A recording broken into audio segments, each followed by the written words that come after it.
Good evening. Ask any youngster, or any adult for that matter, when did Africans first come to America?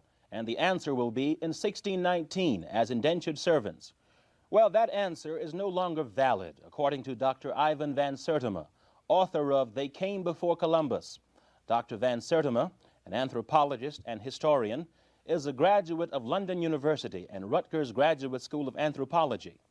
He is also a literary critic and has been honored by the Nobel Committee of the Swedish Academy by being asked to nominate candidates for the Nobel Prize in Literature for the past 5 years.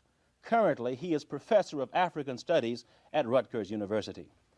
Dr. van Sertima, up until relatively recently, what had scholars been saying about Africans in the pre-Columbus period in the Americas? Well, there is a very profound distortion of African history. Almost all of the books that have been written on Africa have been studies of primitives, of people in small communities just barely scratching the soil, people in jungles, etc. There is no appreciation of the fact that after the conquest, or just around the time of the conquest and after, you have a tremendous breaking up of African societies. It's not just a question of tearing these people out of their country, throwing them across the Atlantic as slaves, but the smashing of many things. It's as if you had dropped several hydrogen bombs on Africa. So that what you see afterwards is just the remnants, the ruins of the worst in Africa. The African, therefore, the image of the African ancestor has been built up upon the lowest common denominator.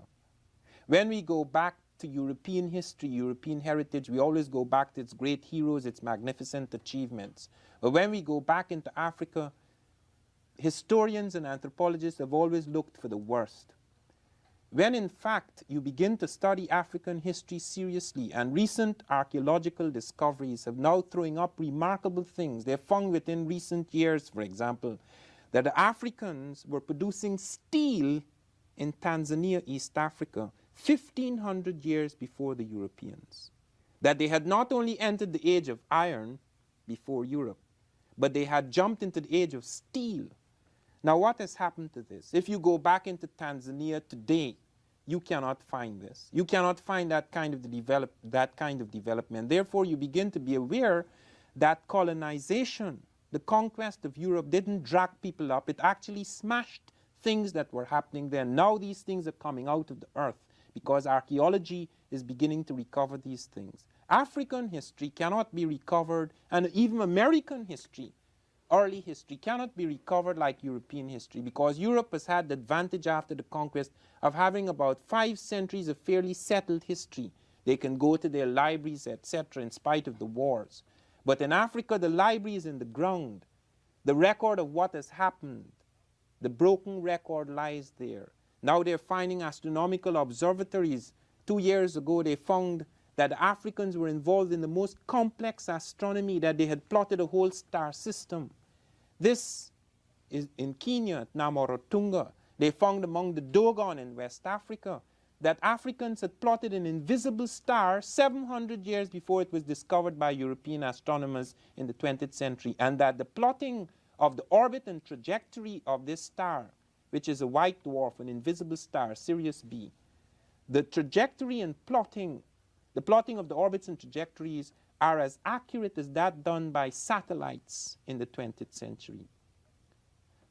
Recently, yesterday in fact, just before I came here, the New York Times brought out a startling article showing that the Africans had entered the domestication of cattle in East Africa 7,000 years before it occurred anywhere else in the world.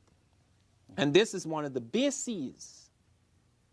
This is one of the bases of civilization. So that you have to look again at the African. It is because the capacity of the African, the potential of the African, has been reduced in our imagination and our consciousness by these studies of primitives, that we do not realize that the African was involved in things that are just as important, just as significant, and in some areas even more significant than what was happening in Europe before the Industrial Revolution. What is the main idea in your book, They Came Before Columbus? The main idea in my book is to show that early America, America before the coming of Columbus, was a far more complex society than people imagined, and that it involved Africans. Africans came in here. They came in on several occasions. Sometimes these were accidents, sometimes they were on purpose, and that they had an influence, an actual impact, an influence upon the formation of certain American civilizations. When we say pre-Columbus period, what are we talking about? We're talking about long before 1492. It is absurd, and only fools can still believe that Columbus discovered the Americas in 1492. In fact, Columbus never even came to this continent. Columbus wandered about in the Caribbean islands just on the very edge of the great civilizations.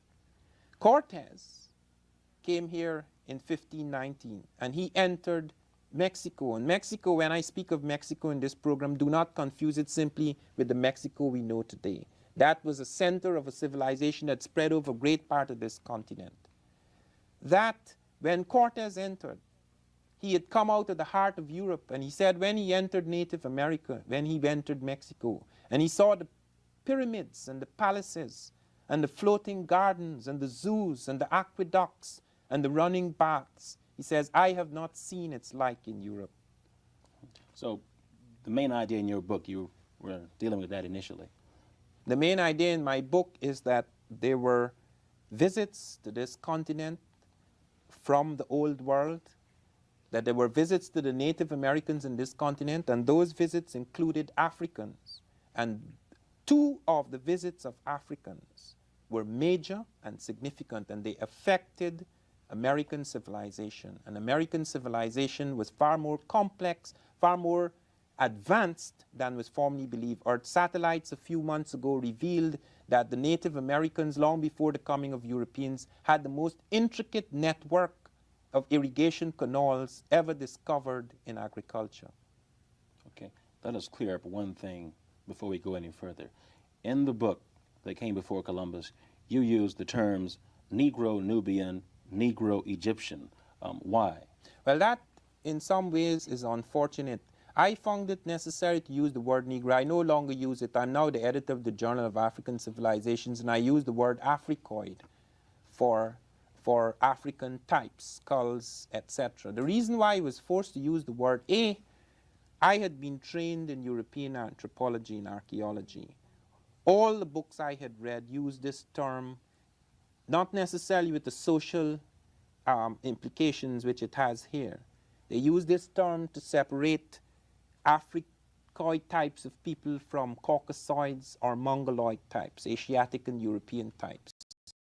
Also, it is a word that has entered neutrally, without any social significance, in the languages of many people who do not have the same kind of prejudices as people in the Anglo-American and some of the Western nations who became colonial powers. Like in some languages in Europe, they use the term Niger, simply meaning black, without any of those connotations. Furthermore, the problem lay in that the word black could not always be used, because if you spoke of a black god, it may not be an African.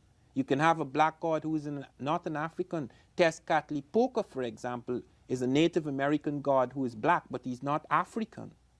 But there is a god, Nawalpili, who is both black and African. He's not only black in a ritual or symbolic sense, but he has Africoid features. So that was the problem I faced, and I had to make those connections, because when people talked of Nubians, they didn't often realize they were talking about black people. In the first few pages of They Came Before Columbus, you write about when Columbus himself heard about about Africans, the possibility of Africans having been here years before. What about that? Yes, so Columbus is the first man to give historical witness and evidence of Africans in America before him. In his journals, in his letters, you have evidence of this. He mentions that when he came back from his first voyage, he went to see the Portuguese. He didn't actually go there on purpose. A storm drew him into Lisbon, Portugal.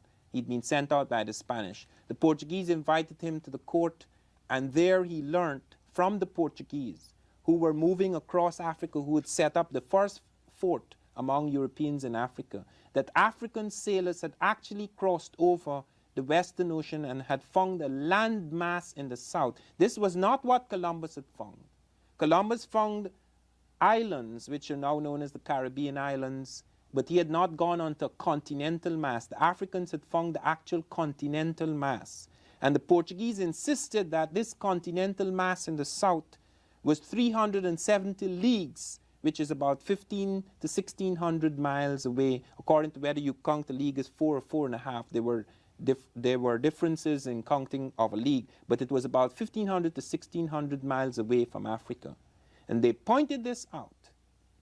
And Columbus went back to Spain and he insisted, because the Portuguese promised to help him, he insisted that they should draw a line across the world and that this line should be drawn 370 leagues away from the Cape Verde Islands across Africa, and that Spain would claim lands he had found on the other side, and if Portuguese found land within that line on the other side, they could claim it.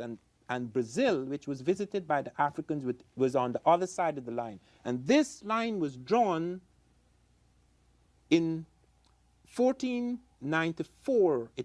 It was drawn up in June 1494, before any Europeans had come to South America, on the basis of African knowledge. Okay, let's get down to the crux of the matter. How did these Africans come to the New World? Okay, now one of the things, as I have pointed out, in the metallurgy, like the steel, etc., in astronomy, etc.,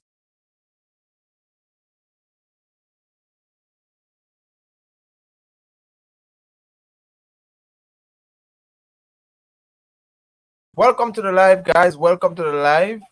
Today we will be talking about Nubians. It is a set of ethnic groups I never knew existed. And as you guys see, I'm listening to the late Dr. Ivan van Satima. He was a Guyanese British-born professor in Africana Studies, and he talked about the Africans being here before Columbus. And some of the things that I'm gathering is that not all Africans came as slaves. Not all African people came into the New World as slaves. Some came as indentured servants, and some came as explorers. So these are some things I'm gathering, guys. Some new information that I'm learning, that not all Africans came here as slaves or into the New World. Some came as indentured servants, and some came as explorers. So guys, let me hear your thoughts in the comment section below. But as the late Dr. Ivan, he's unfolding, speaking about some things there. This is a 1989-87 interview. So, you know, but much of the things that he have said is still relevant. And he talked a lot about, you know, in this interview about the Nubians. I was surprised to know that the Nubians, you know, who were the Nubians, and, you know, this particular ethnic group, and they look like me. You know, I was shocked to see how these people look like me, you know. But yeah, guys, the Nubians. But I'm trying to figure out, are the Nubians Africans? Are they Africans or Arabic people? You know, who are the Nubians? Are they a separated ethnic group? Are they Africans? You know, I'm trying to figure out who are the Nubians. Yeah, but also I'm learning that not all Africans came here as slaves. And I did had an interview with a Yoruba descendant, which is a Grenadian, some few weeks ago, and you know, he said the same thing, that not all, that some Africans came here as indentured servants. Grenada received 1,000 of them. You know, they came particularly here in Grenada to rescue the plantation, you know, after the abolishment of slavery. So, you know, it's quite interesting. It's quite interesting to learn. Like every day you live, every day you learn, you know. So guys, welcome to the live. Welcome Welcome to the live, guys. I really do appreciate it. I really do appreciate it. Yes, guys, welcome to live. So, guys, what is it? What do you know about the Nubians? How much of you guys know?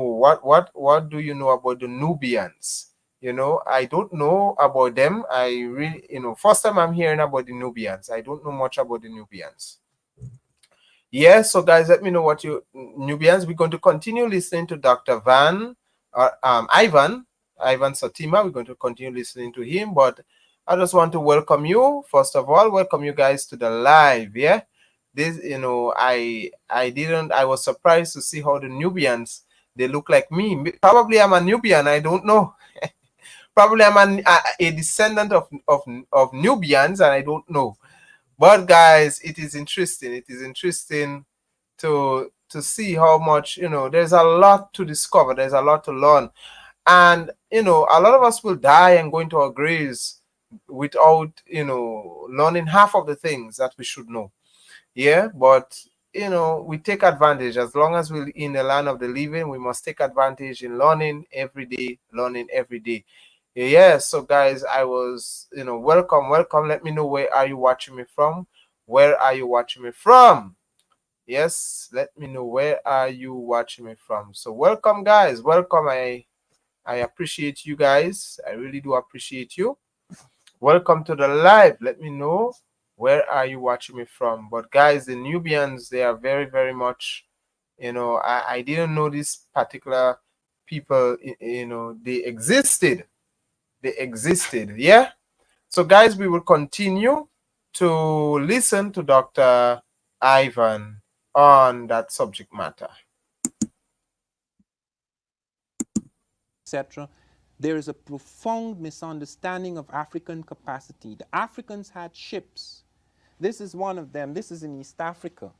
This ship, this is just a model which I found in Fort Mombasa in Kenya.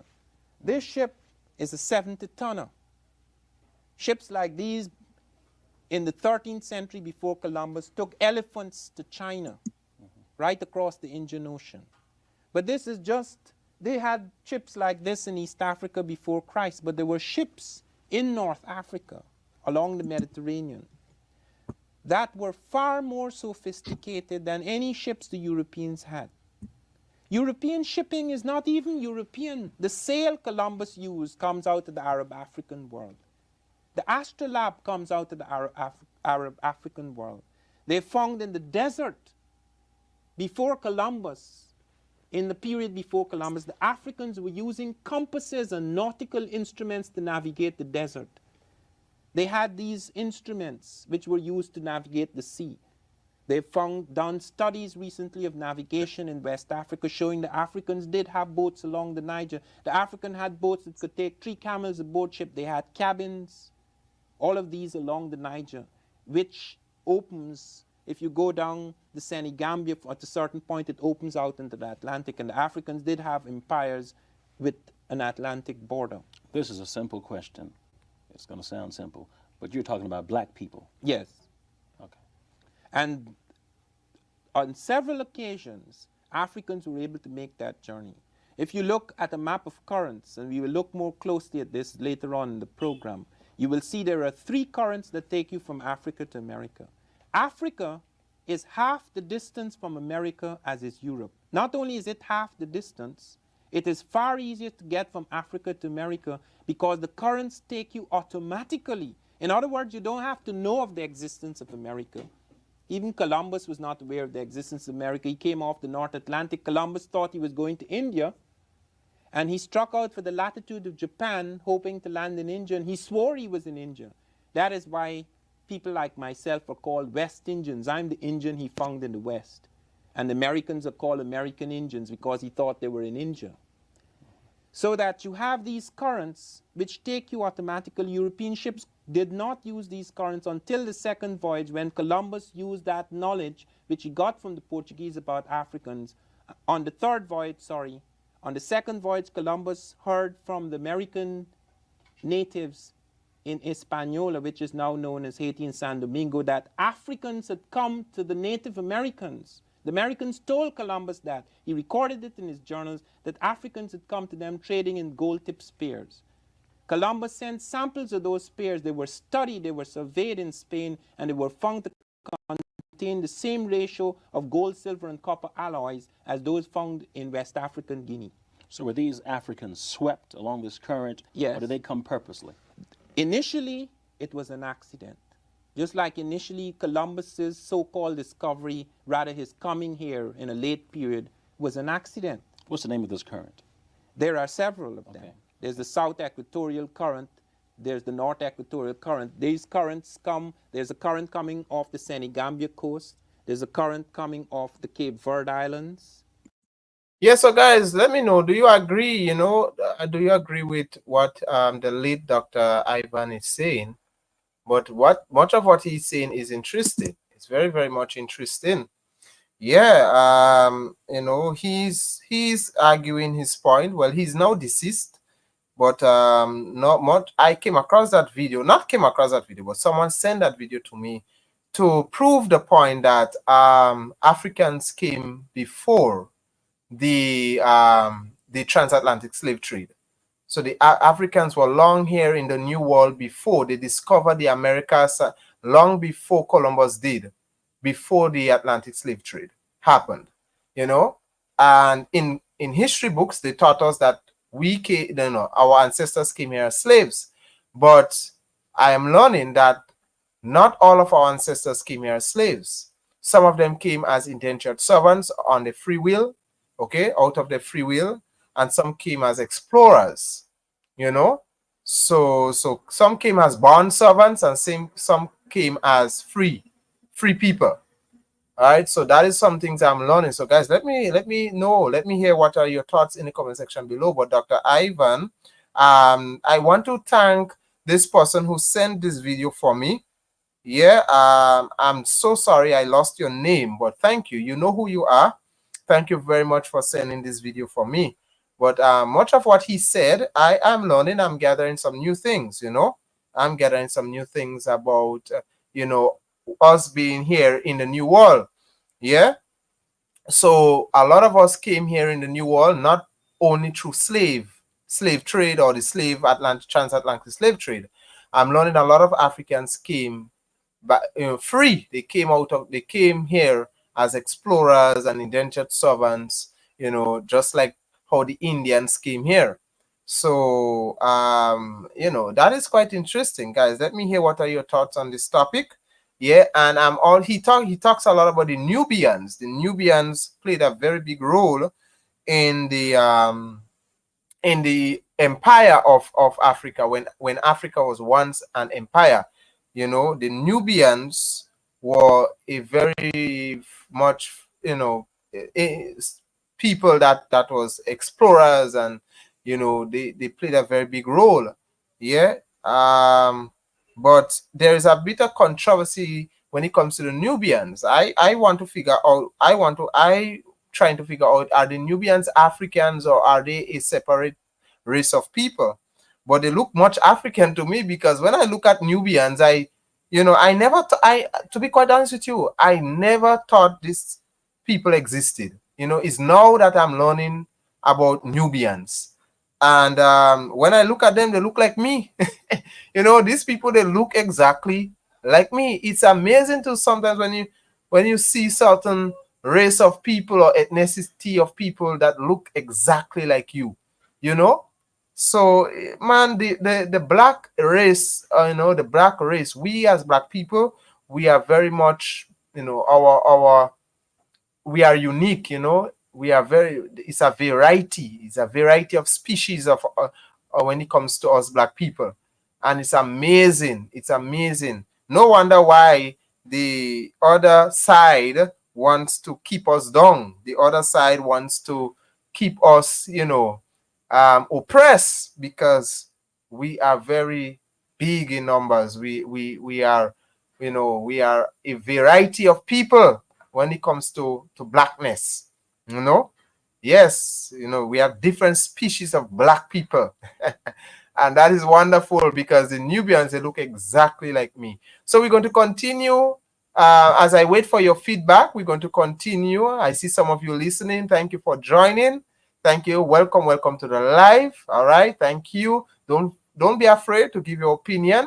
So we're going to continue listening to Dr. We're going to continue listening to Dr. Ivan.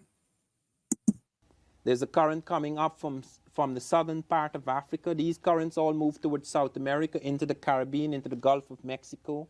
And there's a return current. And we have evidence that Africans not only went, but in a late pre-Columbian period, they also returned, because we found American things which Africans brought back. Just as we have found African things in America, they found American things which Africans brought back with them, such as the cotton in the Cape Verde Islands. Are these currents still? Oh yes, for thousands of years, these currents have been in existence. This has been tested. 200 small boats, some of them smaller than the major African boats, have crossed the Atlantic. They have been tests. Thor Heyerdahl, the Norwegian explorer, got Africans to build a ship used long before the birth of Christ. So these Africans, as Dr. Ivan is explaining here, that build the ship, for the Europeans to explore the New World. Because as he's saying that Columbus and all the other Europeans, the Portuguese, that include the Portuguese, the Spaniards, the Dutch, and all the colonizers, they depended on Africans to build the boats, and not only build the boats, but they depended on Africans to, like a compass, to help them discover the new world, or to steer the ship, in other words, to be a GPS, because it was said Africans were like a GPS for the Europeans. With all the Africans, they had no idea where they were going and what they was doing. And I know a lot of us talk about, I don't know who are these African calls? Are they Omlex? I know about there's a set of people called the Omlex. I was told that the Omlex were the people that not the Omlex. I forgot the name. Somebody. Yes, Sissy, welcome to the live. Yes, we have interesting discussion today. Yes. Sissy, there's this great group of black people in America. They call them the not the Omlex. I forgot. There's another group of black people, the Moors, right? The Moors. It just came to my mind that the Moors were the ones who the Europeans depended on to help them, navigate what they was doing and where they was going. So guys, I don't know, let me know what are your thoughts in the comment section, but it is quite interesting. I am gathering, it's quite interesting that, because in the history books, we were taught slaves, all Africans came into the New World as bond servants, people that were shackled in chains. But I'm learning not all of them came in chains. There are some Africans that came in as indentured servants, and some came as indentured servants to rescue the plantations, and some came as explorers. Guys, as I said before, when I'm wrong, I am not afraid to say I'm wrong. I'm not afraid to be open-minded to learn new things. I'm not afraid to submit myself to correction. So I am beginning to be open-minded about Africans coming here before Columbus, because in the books they tell us, it's Columbus that discovered the New World and this, that, and the Africans came here as, as enslaved people. But I'm learning quite the opposite. So it's quite interesting. So guys, thank you for joining the live. Thank you for those of you who are listening. Thank you very much. So let's continue to listen to Dr. Ivan, the late Dr. Ivan, on this subject matter. Used in Egypt and Ethiopia. And this ship was made of papyrus reed, and the scientist said it couldn't float. And Heyerdahl insisted, and the Africans under Abdullah de Jibrin built the ship, and it crossed the Atlantic successfully to America. From what part of Africa did these Africans come? The Africans came at various times from different areas. The one that I want to deal with, because most of the evidence exists for this, is Africans who came out of the Egyptian Nubian world.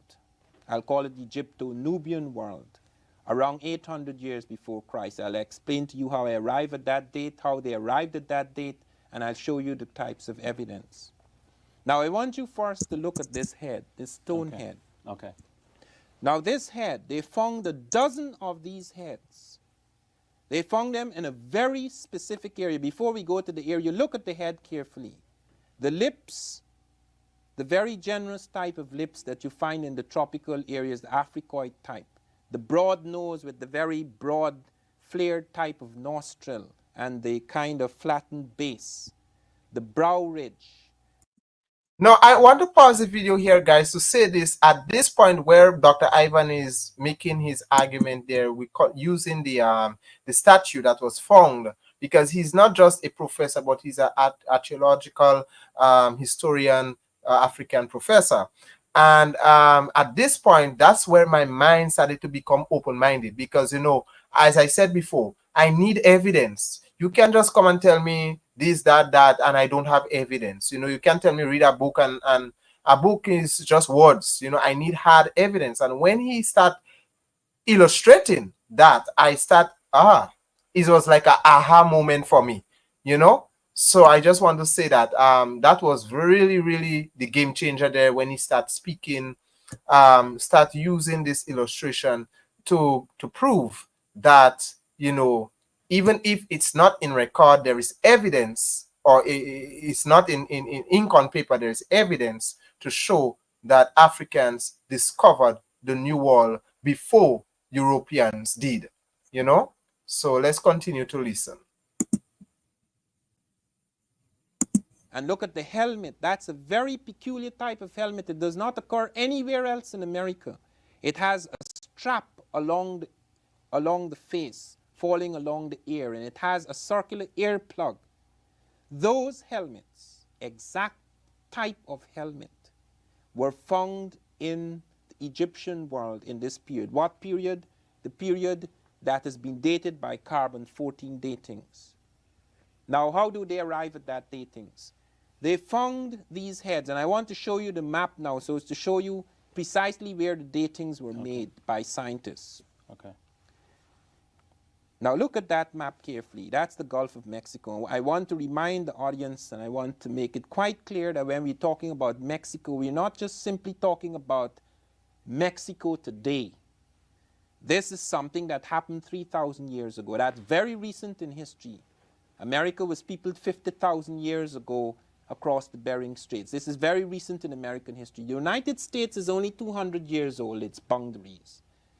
So do not assume for a moment that we're talking about something outside of the United States. That is a center of civilization that occurred around 1,000 years before Christ. In that specific area, and I want to go back to that map, because in that specific area, I'll show you where they found stone heads. Now you see that thing looking like a basin there. That is the center of the first major American civilization. In that center, and specific points marked by diamonds, you may not be able to see the diamond triangle so easily here, but in that specific area, at Tres Zapotes, at San Lorenzo in Veracruz, and at La Venta, they found a dozen African-type stone heads. Vast heads, 6 to 9 feet high, weighing from 10 to 40 tons. The hugest things ever found in American sculpture, built of pure stone. Stone which had to be taken from quarries 60 to 80 miles downriver. Suddenly these things begin to appear, and 4 of them appear at a place called La Venta within that basin area. La Venta was the holy capital of the Olmec civilization. And on the platform, the religious platform where those people worshipped, they found a wooden religious platform in which 4 of the heads were embedded. The stone could not be dated, but the wooden platform was inextricably linked up with the stone. The archaeologists took carbon samples, 9 carbon samples, they dated it.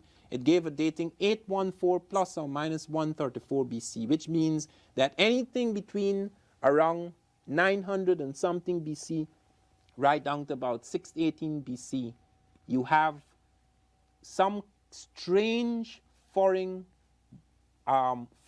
movement of foreigners into that area.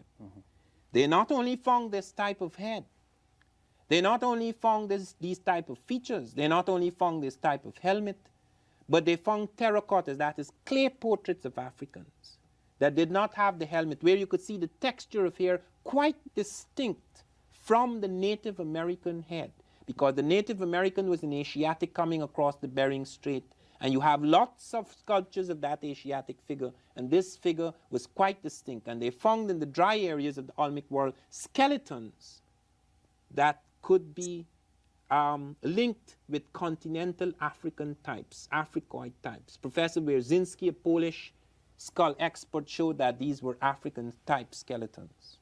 What purpose did these stone heads serve? They were religious. They were the sorts of things that you do even today. You make statues to commemorate things. You see a series of those statues there. The one in the middle is not American. The one in the middle is a king, an African king belonging to the same period. He is Taharka, who reigned somewhere around 700 to 654 BC. And before him, there was a whole line of African kings in Egypt, because that is a period from about 1054 BC right down to about 800 BC. You have Africans and Libyans. Guys, and no wonder why, no wonder why these people hates, no why these people don't like when we, they do everything to hide, to disclose the achievements of Black people and Africans in particular, because the history Africans have, I'm learning that Africa is not just a continent, but Africa is a kingdom, within kingdoms. It's a kingdom that has kingdoms within it. And man, I'm really that makes me more proud of who I am. That is why I do not pay mind to people who say, oh this, oh that, you're not African, oh that. I know I am proud. And I know, of my African heritage, because we are different. Africans are a different species of people. The ethnic group of people when it comes to African is massive. I mean, words. I'm struggling with words here. And I'm surprised. When I discovered the Nubians, when he talked about the Nubians as he was talking, I was like, wow, these people. And when I see the descendants of Nubians today, how they are today, it's like I saw myself. So we are one people. We are one people. So whether or not our ancestors came here as slaves, whether or not our ancestors came here, whether our ancestors came as indentured servants or they came here as explorers, the fact that we are one people, So, I really, I'm really so guys, let me know what your thoughts in the comment section below. What are your thoughts in the comment section below? Do you agree with what Dr. Ivan is saying? Do you agree that not all Africans came here as slaves? Some came here as indentured servants, some came here as explorers. Do you agree with that? Let me know what are your thoughts in the comment section below. But thank you guys. To those of you who are listening attentively, thank you very much. So let's continue to listen to what he has to say. Reigning together, having a sort of what is known as the Libyco-Nubian dynasties. And then you have the Nubian dynasties, which run from 800 to 654 BC. So during that whole period, covered by the carbon-14 datings where Olmec culture and civilization appears in America, you have these people appearing in the Egypto-Nubian world. And what is significant is that the same place and the same time these heads and skeletons and clay portraits appear with Africoid type hair and features and helmets, You have things suddenly occurring in the American world that do not occur before. The first pyramid is built in America in that period. It appears on the very same religious platform where the Africoid heads are found. For the first time, the Americans are making these huge statues when before they were making small things largely out of clay. For the first time, they're working in monumental stone. For the first time, the Americans are moving massive blocks of stone from quarries 80 miles away downriver. Nobody, no one in the ancient world mastered the art of transporting vast blocks of stone downriver for sculpture as the Egyptians. The Americans had never done it before, and suddenly they're using a ritual orientation, north-south axis for their pyramids, for their religious platforms. That axis, the north-south axis, is an axis that was used only by the Egyptians at that time. That north-south axis is absolutely important. The Egyptians were so, the African type I'm talking about, because the Africans, they're now establishing, New York Times reported last year on March the 1st that they found the Egyptian hieroglyphs in Africa before it moves up into Egypt. And Egypt is in Africa, but south of Egypt, that is among the black Africans. They found that the palace symbols, the temples, the religious and political symbols are found in the southern part of Egypt among the Ethiopians before it moves up later into Egypt.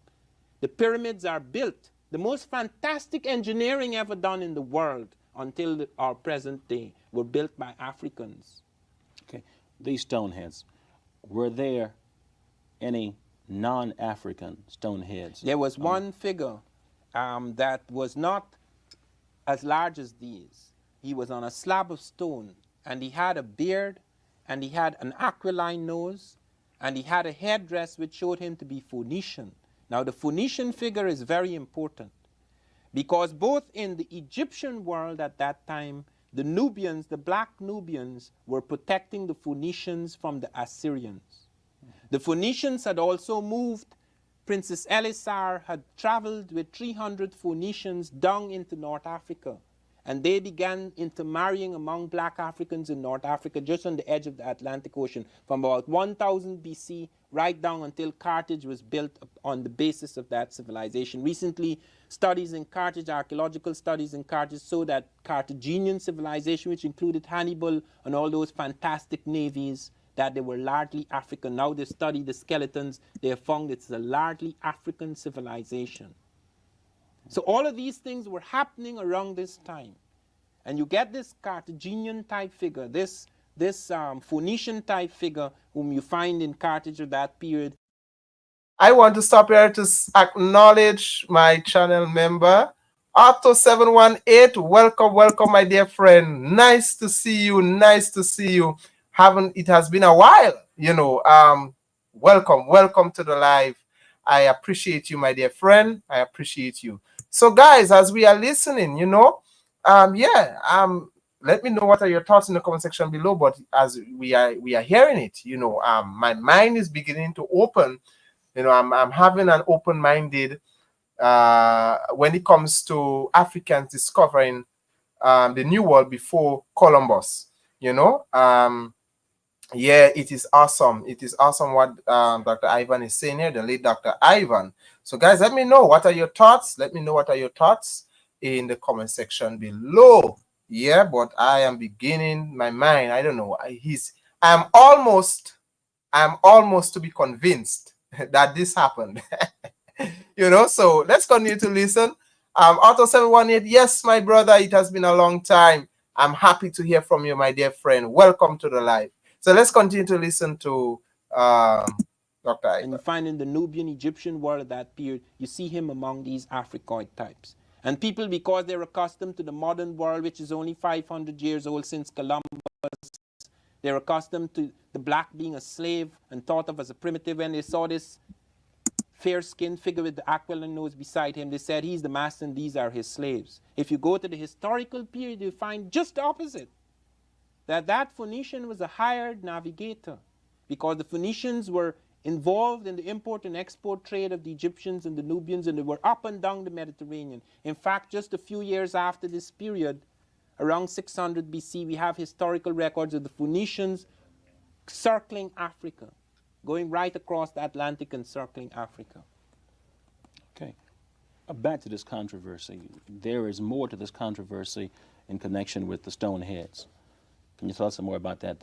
The kettle pots, I think it's deals with. Yes, there are people who claim that those are football helmets or kettle cans, all sorts of things in order to reduce the significance of these figures. But more important is the attempt by traditional Americanists, conservative Americanists, to dismiss this whole thing and say this is a mystery. I was at a conference in Arizona recently, and a Dr. Thompson, who's written a book on the Mayan, he admitted after strong questioning by me that there was every human variety in pre-Columbian America. But he said just a few minutes later, he's absolutely sure the African was not among them. So I said, how could you have every human variety? It doesn't include the African. Isn't the African a human? This is the sort of contradiction in which conservative Americanists are involved. We'll continue this next week, Dr. Ivan Van Sertima. Thank you. Right. So, guys, this is it. This is the end of the interview. This is part one. I mean, there is many more to it, but guys, what I have gathered from this interview with Dr. Ivan Van Sertima was a Guyanese-born British professor in Africana Studies, archaeologist. He's now deceased, but I want to thank my subscriber who sent me that video. Welcome. I really do appreciate you for sending me that video. But my mind is beginning to open. I am now learning that not all Africans came as slaves. That is what they taught us. That is the teaching they gave us, that our ancestors came here as slaves. But I'm beginning to learn that a lot of them came as indentured servants. Some came as explorers.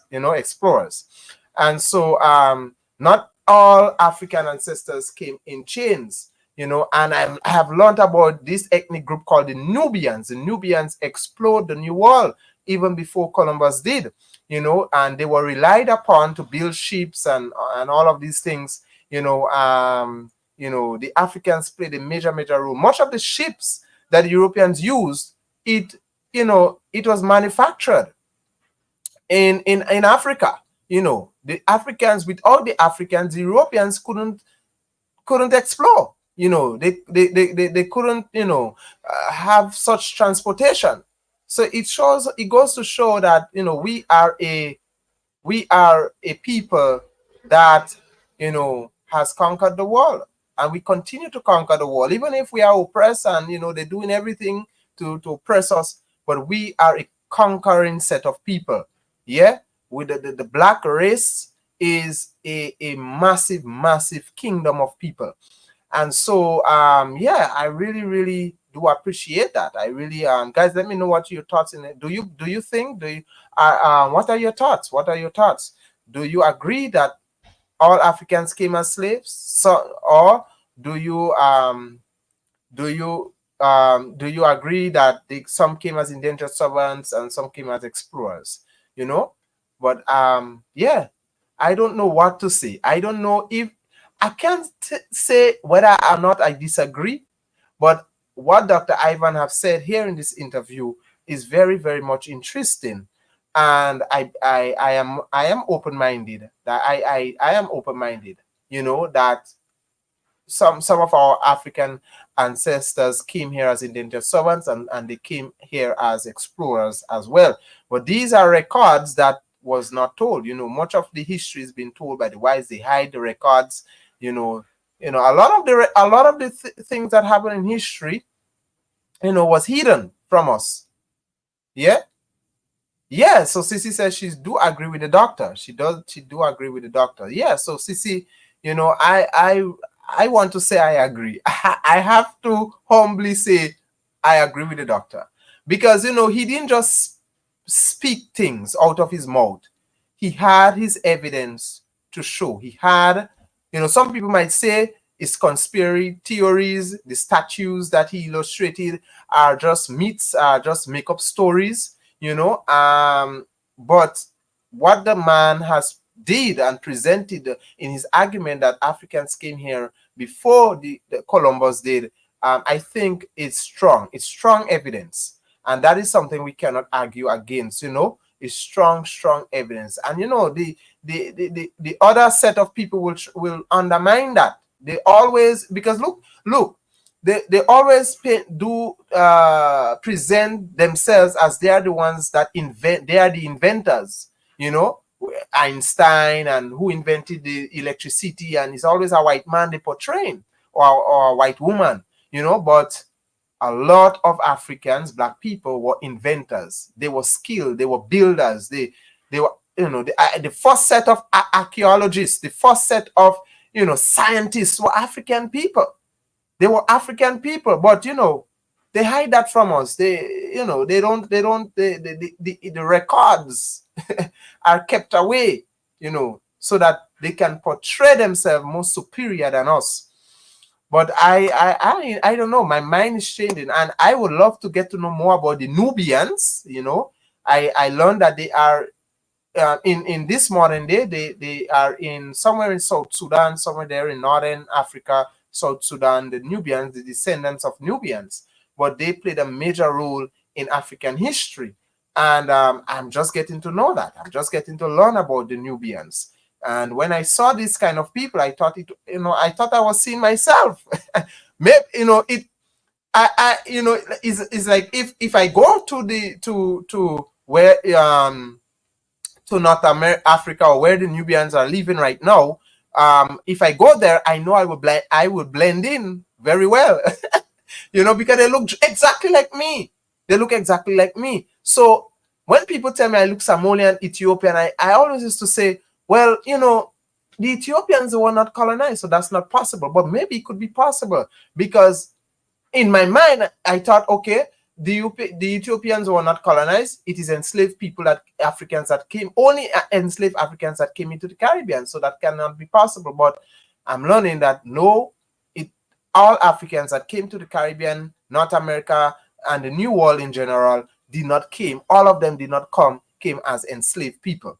They did not came as enslaved people. They came as free, indentured servants, explorers. Africans played a major role. So I am proud of who I am as an African, and I cannot wait, for my ancestry results. Whatever it is, I will accept it. If I turn out to be African that have Arabic mixture in me, or Ethiopian that have Indian mixture in me, I accept it. I am proud of who I am. Whatever the result shows, I am proud, because as black people, I am proud. Author 718 says, I previously told you everybody have their own experience in history. Yep. So the Maroons were explorers that were brought across by the French. And Author 718, you were the early subscriber on my channel that always kept saying these things, that not all Africans came as slaves. And Author 718, I'm telling you, the evidence is mounting up on, it's mounting up. And it's getting clearer that what you are saying is right. Yeah. What you're saying is right. Because I did an interview with a Yoruba.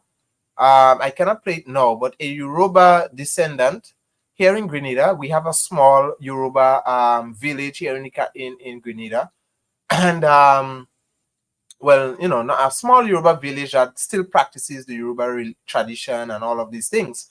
And he did mention that and the guy knew. The guy, you couldn't tell him otherwise. He knew who he was, and he knew that he was a descendant of Yoruba Nigerians, so Africans, and he told me that his ancestors, they came as indentured servants. His ancestors did not come as slaves. They came as indentured servants to rescue the plantations here in Grenada. So that is just confirmation of what Dr. Ivan is saying. And guys, sometimes we need to humble ourselves and accept that sometimes we are wrong. When we have to be open-minded, because these people have lied to us. These people who have written the history books, they have lied. They have lied, and we have come to a point now. The world is changing. Information is getting much more accessible. There are things we need to unlearn. What we learned in school, what they taught us, we need to learn. We need to unlearn it. You know, Maria Trotman, welcome, welcome, welcome, welcome to the live, my dear sister. He who controls the narrative controls the people. So it is time to control our own narrative. That's right. That's right. I agree. It is time to control our own narrative. It is time that the history of Africans are told by Africans. And that is why I want to thank my subscriber who sent me that video. Thank you very, very much. And the information was coming out of our own African brother himself, and he knows what he's talking about, because a lot, Dr. Ivan, who is now deceased, I have to keep saying that because, Dr. Ivan is now deceased, right? May his soul rest in peace. And when he wrote his book, I don't want to say the word because, the N word, right? When he wrote his book, the N word came here before Columbus. He was scrutinized for that. He came under scrutiny. Why are you using that word? And he told what he did said is that he was forced to use that word because he was trained under European system. And in writing his book, he was forced to use the word, as a mean of segregation, because in his times, segregation was a problem in society, He was born in 1932 and he passed away in 2009. So may his soul rest in peace. And when he did that interview, it was in the late 80s, right? Who wrote the history books? Yeah, and it's much of the history books that are written is white people. White people that write, they are the ones that tell the story. They take out what they want, they add what they want, So and much of what have happened, they don't want us to know. They don't want us to be proud, proud of who we are as Black people and the achievements that we made. But we know who we are. So we don't need anyone to tell us that. We know who we are. We know who we are. So and there was this white man who did also said, I would feature it next time, but he did say that he agreed that Africans were here long before Columbus. So I want to say, big up to my white brothers and sisters, those honest white people that give credit where credit is due. Because I always say I cannot be racist. I'm not a racist person. Yes, I will advocate for my my people, but we all are human beings. I cannot be racist. There are white people who are genuine. There are some, not all, but some. There are some white people who are very genuine and honest, and they love Black people. So I cannot be racist. Yeah. So guys, right, guys, it is interesting. It is very, very interesting to hear what he said, Dr. Ivan. So guys, welcome to the live. Welcome to the live. Yeah. So CC, I agree with him as well. I agree with him. Auto 718, welcome. So Auto 718, it turned out that you are right. You are right. You can find a lot of history in your family, right? In the cemetery yard. Yes, exactly. You can find a lot of history in the cemetery yard. You can. So that is a good point. Auto 718. Maria Trotman, yes, you said it right, Maria Trotman. It is time that we control our narrative. You guys, you see that Africa Stream was banned, because Africa Stream mentioned, call out Israel on the wrongs, and they were banned for that. Africa Stream was changing the narrative of Africa, but the West is saying they banned them because of certain slurs or some certain conspiracy theories they made about Israel. But I think that's lies. They were banned because Africa Stream was doing a good job in changing the narrative of Africa. They were telling the the story of Africa. It was Africans telling the story or giving the history of Africa. And that is what we need. Blessings, Pansy Scale. Blessings. Welcome to the live, my dear sister. Welcome to the live. How are you doing? How is Jamaica? How, welcome. Yes, it is a pleasure to have you guys. Yeah. So guys, I am really I'm open-minded. My mind is beginning to change. It has not changed, but it's beginning to change. My mind is beginning to change. Greetings, Pedro. Guys, you are late for class. You are late for class. Pansy Scale, Pedro, you are late for class. We had a wonderful I play, we are talking about the Africans discovering a new world. Before Columbus, I played a little clip of the late Dr. Ivan Van Sotima, in his interview, and he was talking about that. And there's a lot of things he mentioned. I am now beginning to be convinced. My mind is beginning to change about I was very passionate. I was this opponent whenever people say Africans discovered a new world before Columbus. I was very, very resistant to that. But now, listening to this interview, my heart, my mind is beginning to soften. Soften a bit. Never late, once alive. Yes, Pedro. Never. Once we are alive, that is important. So yes, Pedro, you are sure right. Yes, guys. So let me know what are your thoughts. Stubborn Grenadian. See, yeah. Yes, we can be stubborn at times, yeah? We can be stubborn at times. Yeah, we got it from you guys, yeah? Nigerians, they're stubborn too. So we got it from you guys. Like the mother, like the daughter, yeah? Yeah. So yes, guys.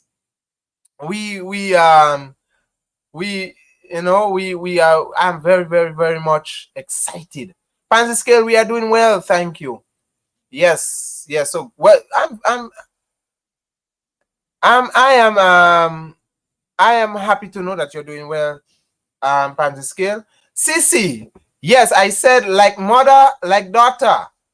Like mother, like daughter. So in the Caribbean, we consider Nigeria, those of us who have Nigerian links and Ghanaian links, we consider Nigeria as the mother and Ghana as the father. So, like mother, like daughter, meaning that the attitude that the mother has, we have it too.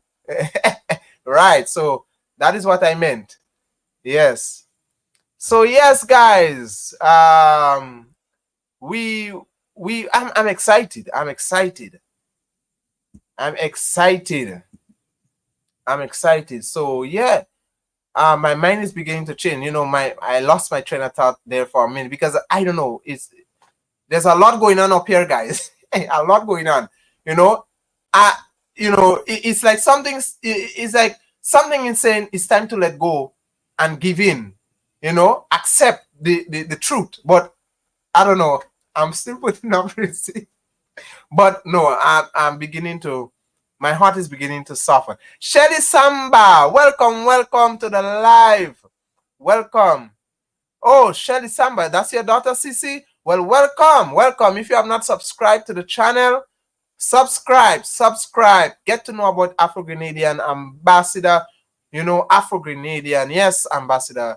I am changing the narrative about Africa. So welcome. So thank you very much for subscribing. Thank you very much. Yes. Ambassador, a lot of Haitians say my family is Bokwe? Is that how you pronounce it? Because everybody claiming slavery. Yeah, okay. Let me know if I get the word right. Help me pronounce the word. Is it Bokwe? It's a French word. Is that a French word? Oh my God, no, I'm calling you my daughter. You said Nigeria. Oh, okay, Sissy. Shelly, my apologies, Shelly. I thought Sissy was your, I thought Shelly was your daughter, Sissy. So, my apologies. So, yes, Sissy, yes, Nigeria is our mother. She is our mother. Nigeria is our mother. So much of our attitude, like Caribbean people, what we Caribbean people possess, we get it from Nigeria, especially. That's what that is where we get it from. Let me show you a gesture we do here in the Caribbean. Now there's a gossip. When people are gossiping in the Caribbean, we do that. Who we get that from? You. So that is what I mean, and we have, and in the Caribbean, we are friendly, we are open. Man, anybody will tell you Caribbean people are friendly, open people, and that attitude we get from our father, Ghana, because Ghanaians, they are very welcoming, friendly people, yeah. So, yes, Sissy, yes. So, guys, I am excited, man. I'm excited, and this have made me even more proud of who I am as an African descendant. Mixed with a little bit of Indian. I'm proud. I'm very, very much proud. I'm very, very much proud. I'm very, very, very much proud. It shows that we are a special, the king. We are kings and queens. We are kings and queens of Africa. Yeah? Yeah, our kings and queens, they mingled. Some of them, they intermarried with other races of people. And that's the uniqueness, we blend and we come out unique, yeah? So, man, I love that. Pedro, weren't you aware of the inhabitants, Arawak and Caribs in this region? Yes, I was aware of the Arawak and the Caribs. Yeah. Auto 718 is from the island of Dominica, where the Kalinago people can still be found. The tradition there, very much so, very much so. Yeah. Yes. So thank you. So guys, thank you for joining. Time is already against me, but thank you. We can go a little bit further. Today will be very special. It will be special today. I ain't busy. I ain't running, going anyway. Yeah, so guys, welcome to the live. So guys, let me know, what are your thoughts? What are your thoughts? But I am proud to know that we are, we are kings, we are queens. We are kings and queens. I love that. I'm proud of my African heritage. Very much. Very much. I'm in love with this place called Africa. I'm in love with African people. I don't discriminate other races of people, but I love my people. I love my people. I am this Grenadian who love its people. And so yeah. So Sissy is laughing. Sissy is surprised. Sissy, yes, it is the truth. Nigeria is our mother and Ghana is our father. Right? That is where any attitude you see in us is a reflection of you guys. So Sissy, that is the truth. That is the truth. Yeah. So yeah, it's beautiful. It's beautiful. We are your children. We are your children. We are kings and queens. Yeah, kings and queens. That is why we have to stick together. We have to create platforms like this one. I am not the only Pan-Africanist that is doing this thing. Caribbean, there's a lot of other Caribbean people that is doing this. I want to say big up to my Jamaicans. Jamaica has always been a forerunner in advocating for Africa. When many people was ashamed of Africa, Jamaica was always there advocating, singing about Africa. Much of we have Bob Marley and all of the musicians. So I want to really say big up to my Jamaican, and I have them here. A lot of them is watching me. Pansy Scale, I had the Grenadian woman who was here, and Crystal Speaks, and I have Jamaican in Zambia. I don't know if she's watching, but big up to my Jamaican people. Big up to my Jamaican people, man. Grenada have a serious history of Spanish, English, and French through war. Oh, I don't know about the Spanish, but I know about the French. Yeah, we have a strong history when it comes to French influence, but I don't know about the Spanish. I don't know any. I don't. We do. I don't. I don't know. As a Grenadian, I can't recall of any Spanish influence we have here. You know, I know it's much of it is English, French, and African. You know, English because of the British that colonized us, finally colonized us. French was a colonizers of ours as well. You know, and the Africans who were indentured servants and enslaved people who came to Grenada, right? So we didn't only have enslaved people, Africans coming to Grenada. We have Africans who came here volunteering as indentured servants to rescue the sugar plantation. All right, and that is a fact. That is a fact. So guys, thank you. Yes, thank you guys. Thank you for logging in. Thank you for logging in. Thank you for logging in. Thank you for logging in.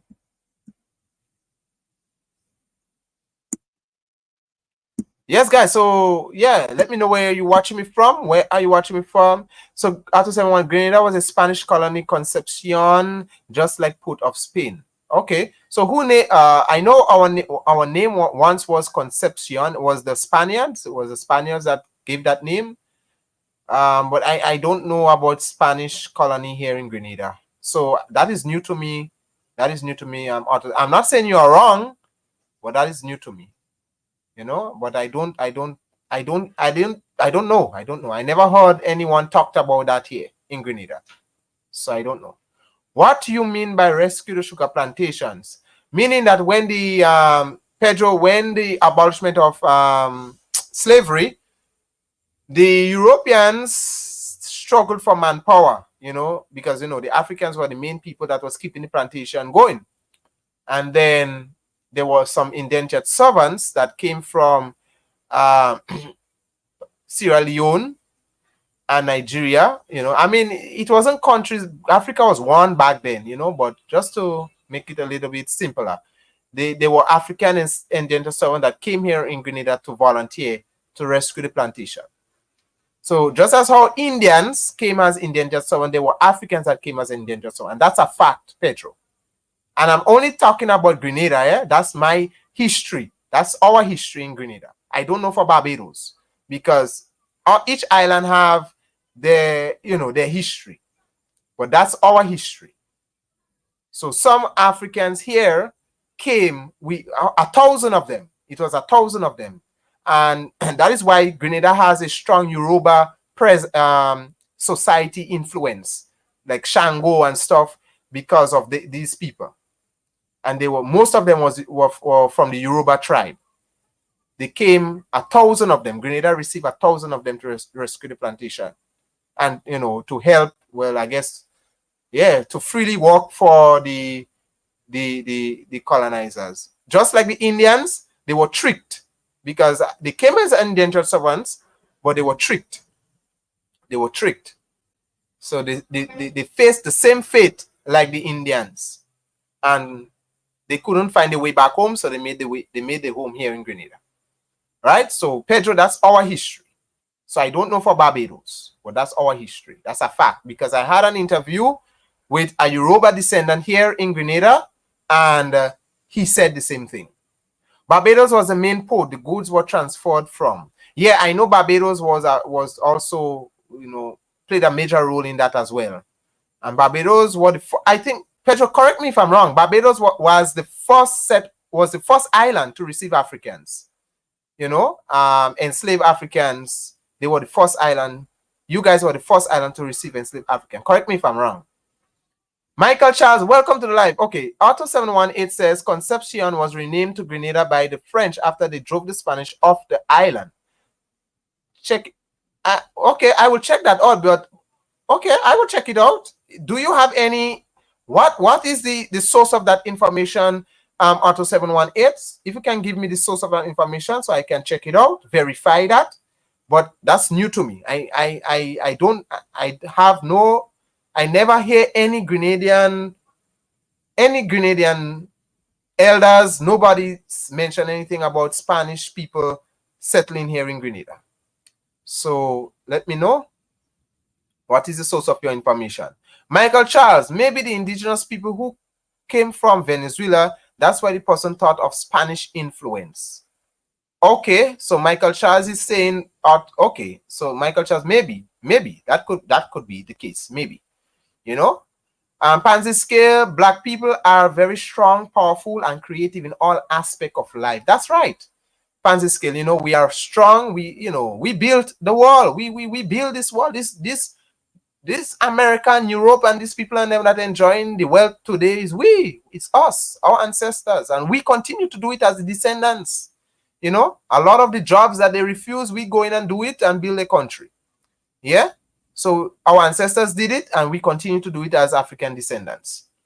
Yeah. So yeah, Pedro, correct. Same today.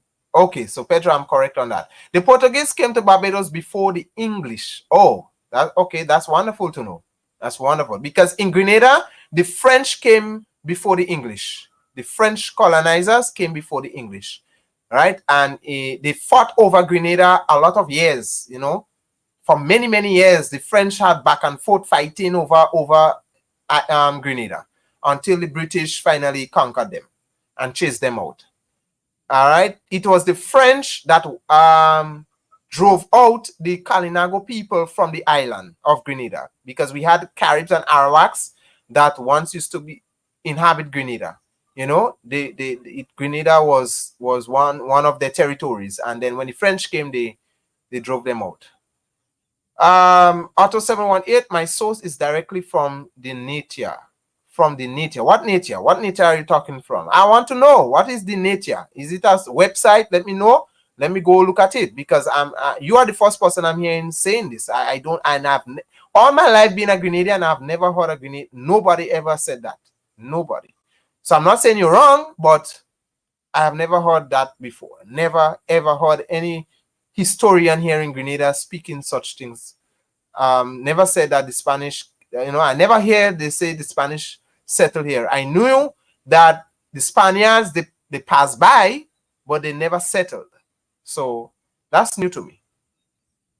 Yes. Thank you. So guys, yeah, thank you. Welcome to the live, you know. Welcome to the live. Welcome to the live. Welcome, my dear people.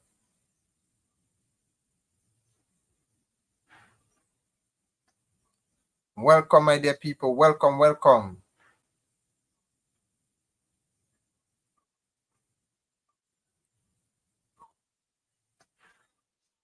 Yes, so guys, my Auto 718, my source is directly from, okay.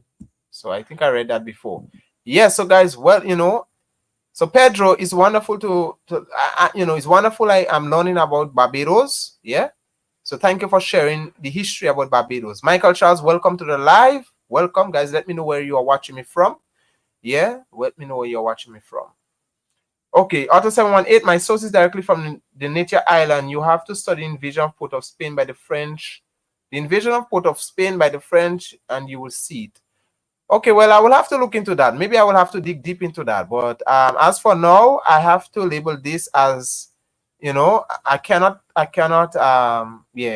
really think, but I will have to leave it like that. So I will look into it, and then we're going to have another discussion another time concerning the Spaniards. But there's no Spanish influence in Grenada. There's nothing to show that the Spaniards were here, you know. I never heard that. Pansy Scale in Jamaica, the Tinos and the Arawaks Indians were here before the English. Yes. Pansy Scale, I that's one thing I know about Jamaica as well. Yeah, the Arawaks, the Jamaica received, you know, it had a lot of Arawaks dwelling on Jamaica, because when the French, the Kalinagos and the Arawaks well, first of all, more to the Lesser Antilles, and then they were chased. When they were chased by the French and the Spaniards, a lot of them sought refuge higher up, you know, more north in the bigger islands like Haiti and Jamaica and these places. So, Pansy Scale, yes, you are right. You are right.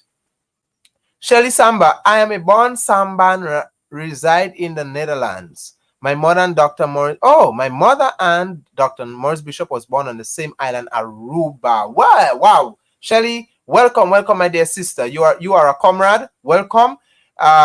Thank you for sharing, Shelly. Yes, Dr. Morris Bishop was born in Aruba. Yeah, his parents, you know, was born in Aruba. His parents was from Grenada, and he moved. You know, his parents migrated to Aruba, and then they came back to Grenada. Yeah. So,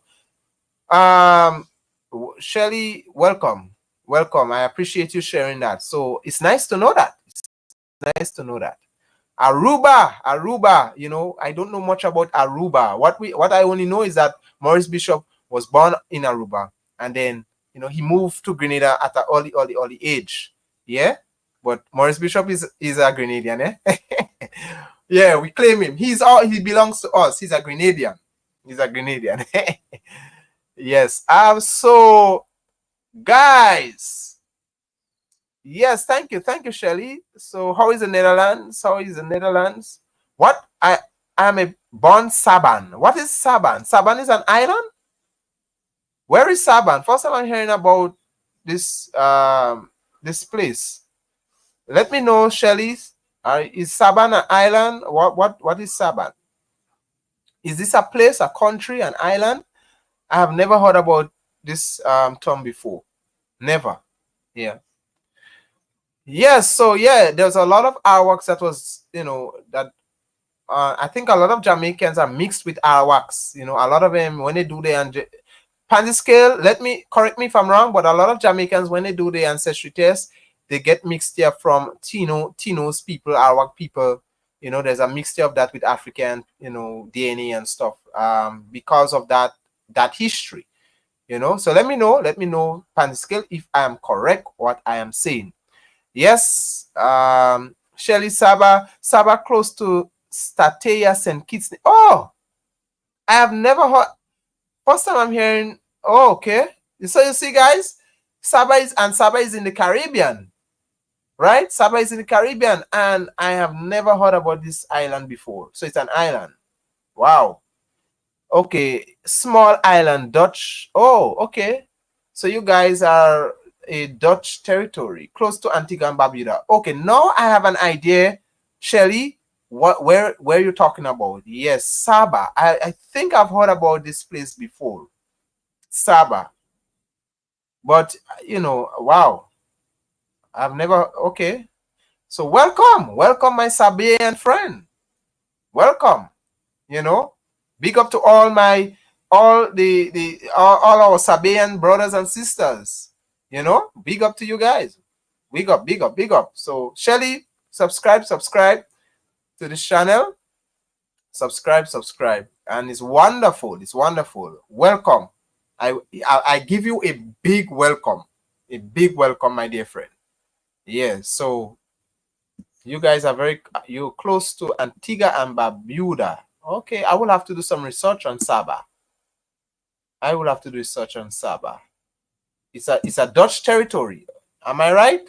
It's a Dutch territory. Yes, and big up to Montserrat. Yes, and Montserrat. Oh, you know, we don't mention these places often. Montserrat, we leave them out, but they are very well part of the Caribbean. Montserrat, big up to all my Montserrat people that probably watching me.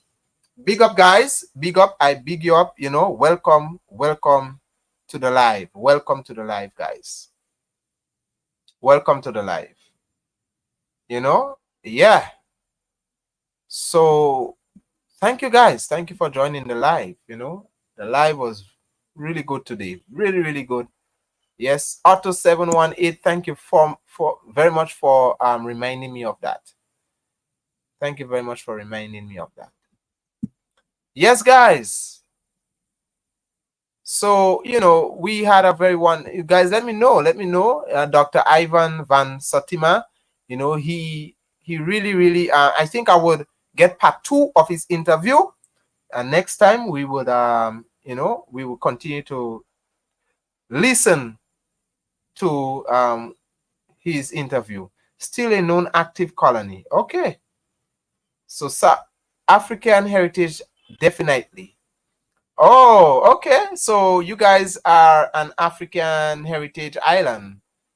Ah, okay. So, you know, I don't know. We don't hear much about Saba.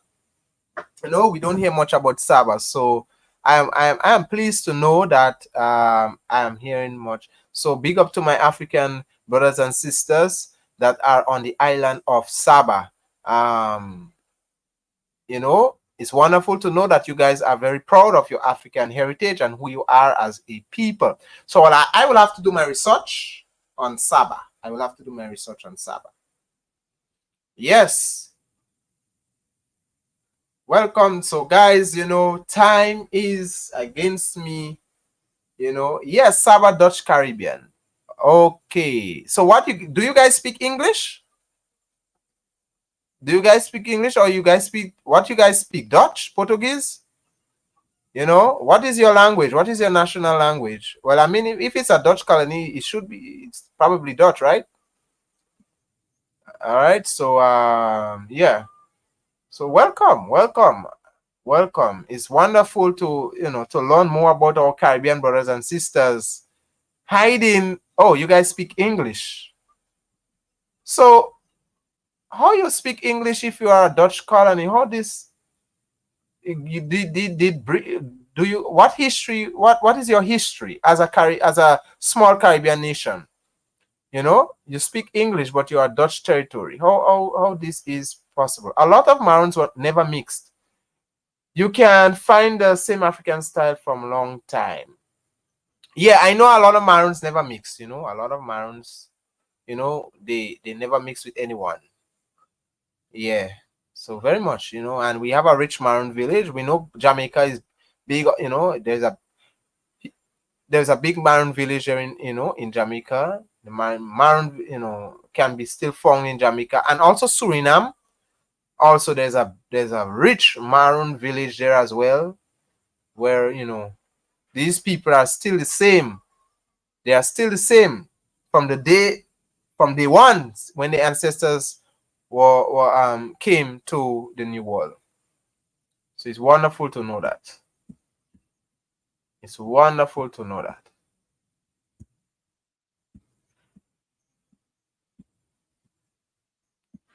Yes, guys, welcome, guys. I'm really proud. St. Martin is the same way. They speak English and they are Dutch territory. Okay, so it's good. I'm learning. You know, I'm really learning. So Dutch territory, but speak English. Papimento Spanish Creole similar to Guadeloupe, Dominica. I speak also Suriname language. Oh, wow, wonderful. Yeah, I know Papimento. I know, I am aware of that terminology, but I didn't know it's Spanish Creole. Okay. Oh, wonderful. Papimento. I should learn some Papimento. Spanish Creole. Wow, that's wonderful. That's really, really wonderful. Yes, guys. Well, you know, welcome, guys. Those of you who are watching, you know, far and near, you know, time is against me. I'm about to end this live, but yeah, guys, welcome. You know, let me know where you're watching me from. Today's live was a wonderful one. We will continue on Nubians. You know, as I said earlier on, I was shocked to learn that Nubians, you know, there was an ethnic group somewhere in Africa, and I never knew about them. And when, you know, when I searched them up, and I saw how they look like, I was shocked. I saw myself. They look exactly like me, you know. So, my God, the world is an amazing place. Ambassador, do you know Africans were in America long before Christopher Columbus? Well, Michael Charles, I think you joined the class late. That is what the whole thing was about. Today's live was about this interview that I let me put him up on screen. Doctor, right here, you know, the guy in the green suit, you know, we were listening to him earlier on, and he was talking all about that. And my God, you know, my mind is beginning to change about Africans being here long before Columbus. You know, in the history books, they tell us that Columbus is the first person to discover the new world and this and that and that. And we grew up with this colonized education. But now, hearing the history from Africans themselves, you know, and with evidence, because I need evidence. And Dr. Ivan, my God, he have explained it thoroughly, and my mind is now beginning to change. So, Michael Charles, yes, my mind is beginning to change. You know, when people say, did I know, whenever people used to tell me, do you know Africans were in America long before Christopher Columbus, I always put up a resistance. I was very, very much stubborn and resistant. But now, listening to, being open-minded and listening to my dear brother, you know, my mind, it has not changed as yet, but it's beginning to change. I am almost convinced. I am almost, let me pull back up myself here. I am almost convinced. My mind is beginning to change. I was speaking, I didn't realize I was not on screen. But my mind is almost to change. So yes, Michael. Yes, Michael. Yes, Michael. I speak several languages. That's wonderful. That's wonderful. Do you speak an African language? Do you speak what African language do you speak? Do you know Swahili? What do you know of any African language? I can learn it, you know. If you know, you can be my teacher. I will learn. I will happily learn. Yep. Guys, I think in these times now, you know, those of us who have, you know, even me, I have children. I have 3 boys, and I am teaching them to learn Swahili. They are learning Swahili, you know, because, you know, in school they tell us you must learn Spanish and French and these kind of things, and them. We had to learn the language of our colonizers. Well, now this has changed, you know. Even my children now love the, you know, and technology is wonderful. You know, technology makes things simple for you. My children are learning Swahili, and they have no desire anymore learning Spanish, because it was Spanish they always talked about. But now learning Swahili, they are losing the interest in learning French and Spanish and these kind of things. And yeah. Pedro, you double speaking Afro. What is it I'm double speaking about, Pedro? Let me know. Let me know. Let me know, Pedro. What is it I'm double speaking about? Yep. Let me know what I am double speaking about. So, guys, yes, time is running out, you know. Time is running out. We have 5 minutes, 5 more minutes remaining. All right, and I'll be out. So, guys, welcome. More and more people are joining the live. Welcome. Welcome to the live. Let me know where you are joining me from. Thank you, guys, for listening. Thank you, guys, for listening. Pedro like to give trouble, eh? Pedro like to give trouble, eh? Right. Christopher, Auto 718. Christopher Columbus was the first European to announce the discovery of the New World, and he proclaimed full ownership of it. But there was. Okay, guys, give me 1 more minute. Let me pick this phone call.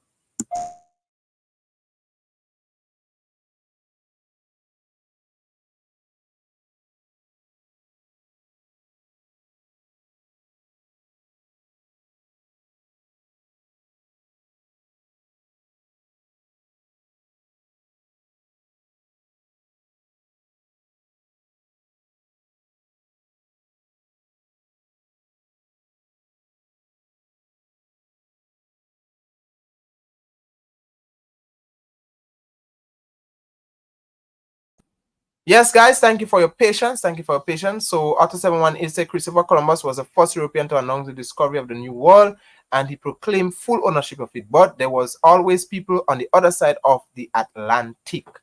And very well said, Pedro. Very well said. Very good point. Shelly Saba. Shelly Samba. Okay, my apologies. There are too many Swahili, Shona, Amharic, G's, Twi. Okay, There are too many. Swahili, Shona. Yeah, I know Shona. Shona is from Zimbabwe. That's a language from Zimbabwe. Wow. So can you speak all of this, Shelly? Amharic, G's, Twi, too many. I know a little how to ask important questions. And you have Lingali, Democratic Republic of Congo. Wow, Shelly, wonderful. So I'm happy. I'm happy that we have Caribbean people that can speak African language. And that is what I want to see more of. More of us as Caribbean people learning the languages of our people so that we can communicate easier, make things much more easier. All right, Michael. Michael Charles, Africans discovered much more places than Columbus. They ruled Spain for many years. The first king and queen were black. That's right. That's right. And I'm beginning to, yeah, that's so true. And we, Dr. Ivan did mention that, yeah. Guys, it's because we were lied to. We were lied to. A lot of the information that we were given is distorted. The history is distorted.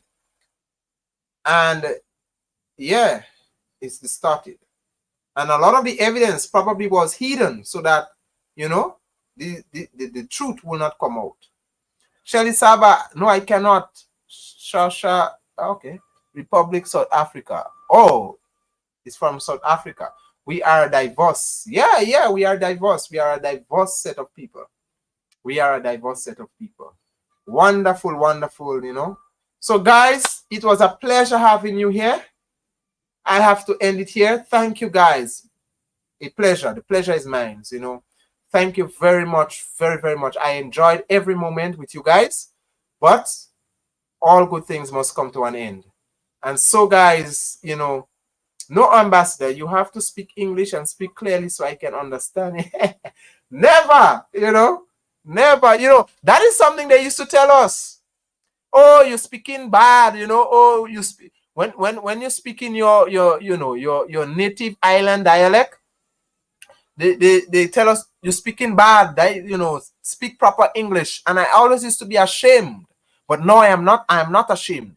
I am proud of my language, my dialect, I am proud of my accent. I am proud of everything, how I speak as a Grenadian.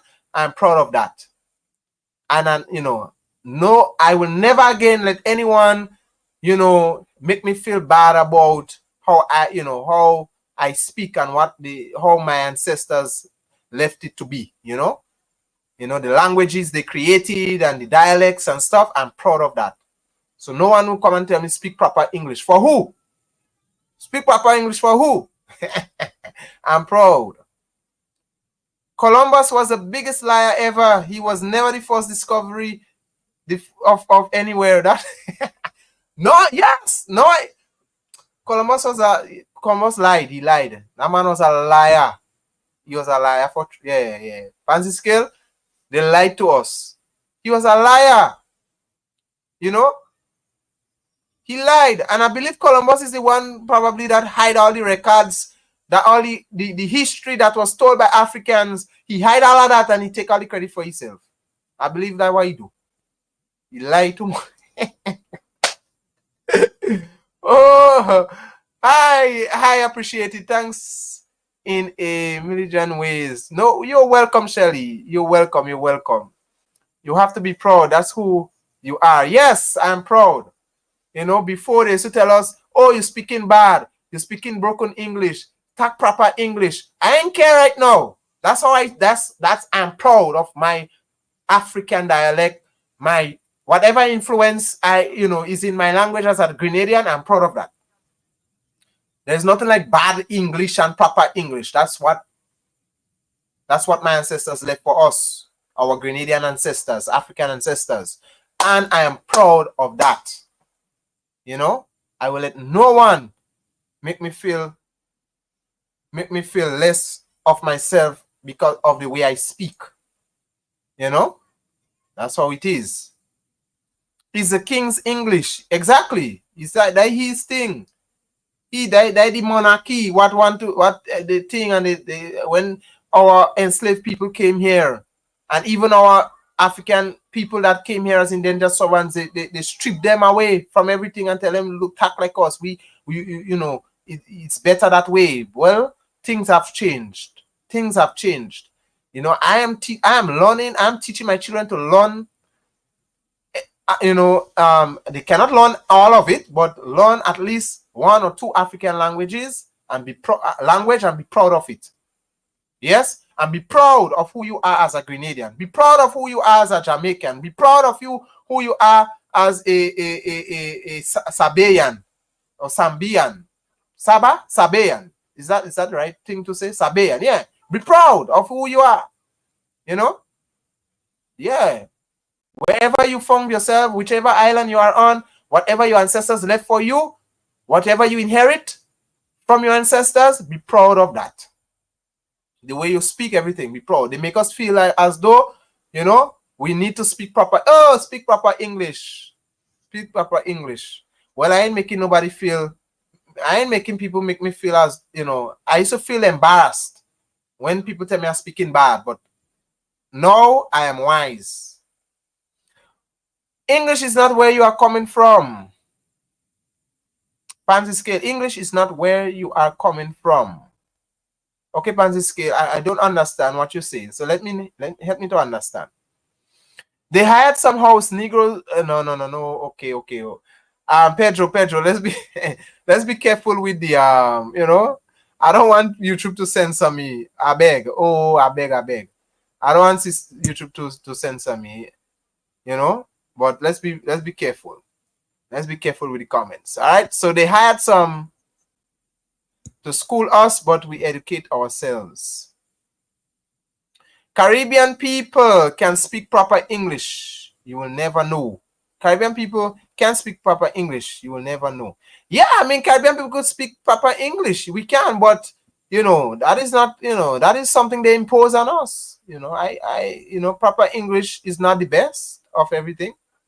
You know, I am proud of my language. I am proud of my dialect. You know, I'm proud.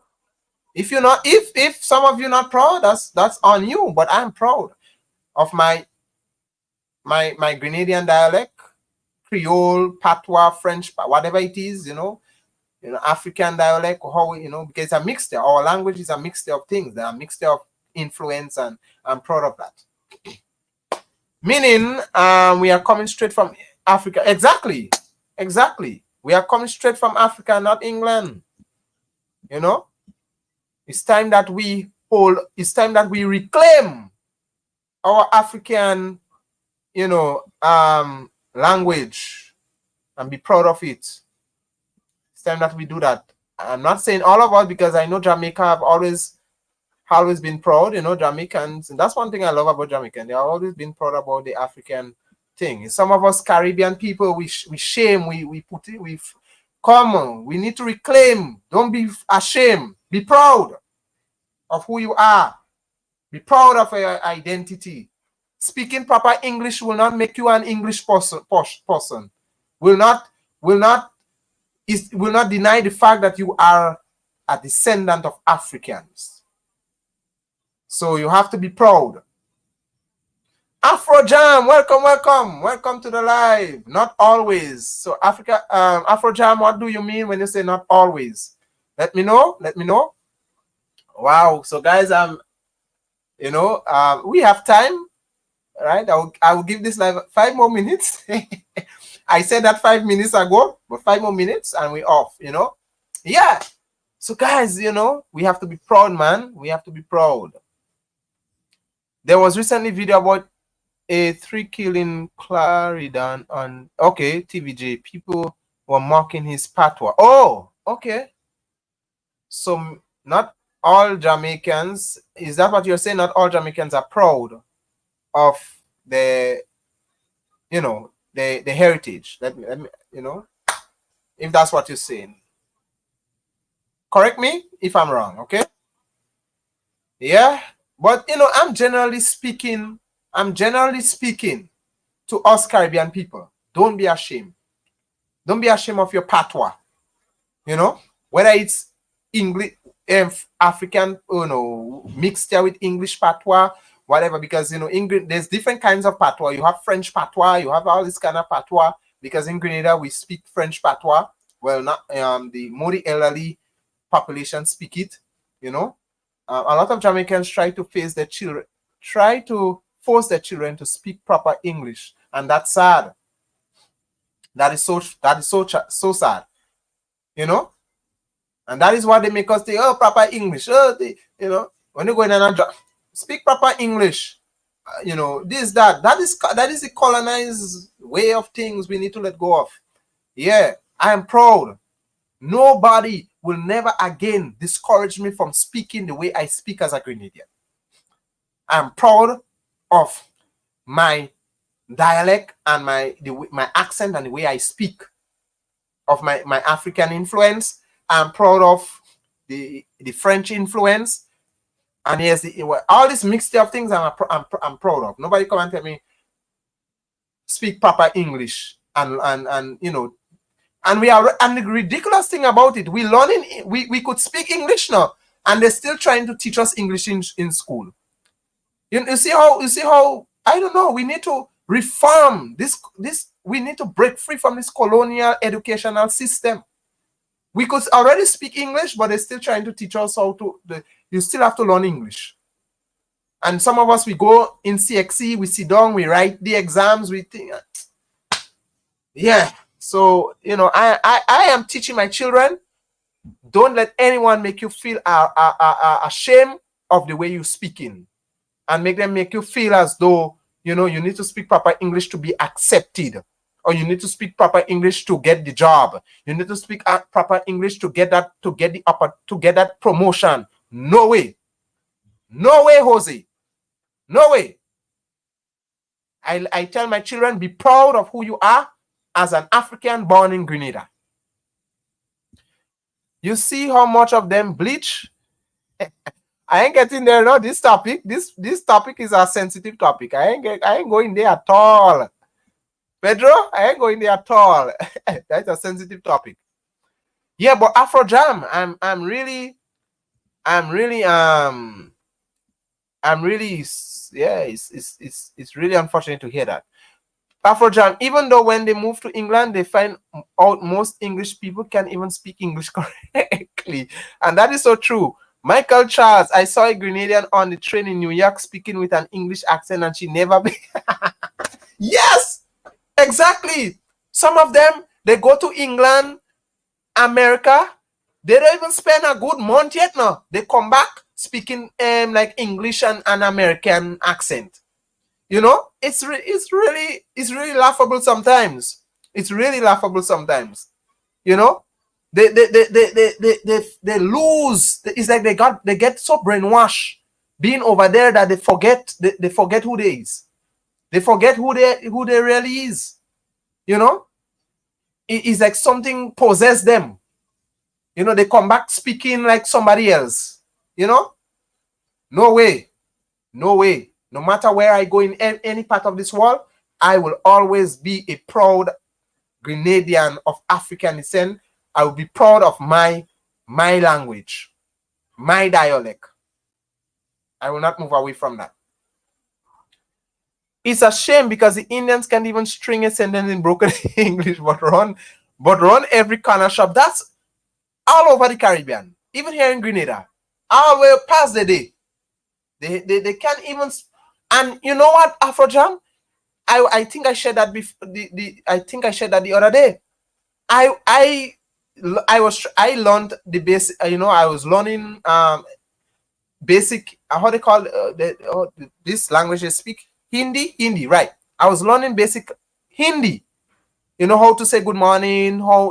Because it have a lot of Indians here in Grenada, in the Caribbean, and I say, you know what? They could speak or they could understand us. It's time for us to learn their language, to relate to them. And when I went to a particular Indian store here in Grenada, and I said good morning, basic Hindi in their language, there was this Indian woman pretending she don't know what I'm saying. you know, and I know she knew what I was saying. She got, oh, I don't know what you're saying. I don't know what you're saying. I say, and you know, I told her, stop the nonsense. You know what I'm saying. I say, why it is you could learn our language and we cannot learn yours? Why it is like that? You know? Why you know, I told her, I actually told her that. I said, why are you learning our language and we can't learn yours? What? We're not entitled to learn your language? Because what? You know? What do you think? As we too what? What is so special about Hindi that we cannot learn your language? You know? And I told her that. You know? So yeah, it's very appalling. It's very appalling. The newer generations in the UK can't even understand patois anymore. Oh, those Jamaicans are there that you're talking about. It's sad. It's really sad. Yeah, it's sad how we quickly adapt to people's culture. We quickly put aside our own language and we pick up people's language. We put aside our accent. We pick up other people's accent, and we forget ourselves. Auto 718 stop line. In America, you have to assimilate, ambassador. Loosen up. Auto 718 stop line. Them Mexicans areas have Spanish street. Exactly. You know, Auto 718. No, to be quite honest with you, my dear brother, I disagree with you. No, we cannot. You see, that is the mentality we have to break free from. We cannot. Why we have to adapt to them, and when they come here, they're doing anything they want. You know? No, we have to break free from that. Auto 718. We have to be proud of of who we are, of our language, or you know, Creole, Patois, whatever it is. You know, we have to be proud of our African, you know, language, not just our identity, but our language. So I disagree with you, Auto 718. No way. No way. I will not assimilate. I will not. I will not. Even if I get a promotion now and they tell me I need to speak proper English in order to impress my superiors to get a job, I will not do it. I will speak the way I know how to speak. I will speak the way that I could speak as a Grenadian. I will not do it. No way. Chief Cameron, welcome, Stefan. You don't have anything better to do? Well, what do you mean I don't have anything better to do? We had a wonderful session. We had a wonderful session here, you know, with an interview. We just coming to the end of the live, right? We was coming to the end of the live with Dr. Ivan on my screen. We were speaking about Africans, very educational stuff about African discovering the New World before Columbus. So I don't understand when you mean if I don't have anything to do. So I don't understand what you're saying. There's a lot to do. All right, so I missed it. Yes, you missed it. You're late for class. We are just in what we do. This is the final thing right now. We inspiring one another. We encouraging one another to hold on to our African values. That is what we're doing here. Chief Kamahan. All right. So it's not no little children thing what going on here. We inspiring each other right now. Yeah. So welcome, my dear brother. Welcome. Chief, come on. I am pleased to have you. Afro Jam, I'm in the West Indian side of Brooklyn. Them Mexican don't bother me, and I don't speak Spanish. Okay, so African and Auto 71, Afro Jam and is having a conversation there. So guys, I think time is up. I'm coming to a close. But guys, I'm saying all what I'm saying, you know, together with today's wonderful live. I enjoyed every moment of it. Do not let anyone devalue your African heritage, and that includes the way you speak. Don't let anyone tell you, oh, you need to You need to speak proper English. You need to speak this. You need to speak the way that, because you can go in their place and tell them that. You know, you can't. So don't let anyone make you feel they are superior over you because they're speaking a different language from you. And in their mind, they think that language is sounding better than yours. No. Yes, Shelly Samba, united we stand. Afrojam, you live in Brooklyn, yet you need to speak proper English. Okay, so Afrojam and Auto718 is having a discussion there. Yes, but guys, let's keep the comment section respectful, all right? We love, it's all about love here, love and unity on this thing. No, them other people love Caribbean lingo. Yeah, so it's love and unity, love and unity, love and unity on this channel. Yeah, so Chief Kamahan, it's nice to have you, my friend. Well, I hope that next time I will be having another live concerning that. So I hope that you will be early and you can join. All right, will be early and you can join. So those of you who have not subscribed to this channel as yet, subscribe. All right, tell others about the channel. And yeah, so you know, and next time, you know, and not only that, ring the notification bell so you will be notified when Afro Grenadian comes on live. All right, Auto 71, yes, loosen up some of them. Part were too strong for civilized people. All right, guys, so we're going to end it here. All right, so take care. God bless you. Until next time, take care.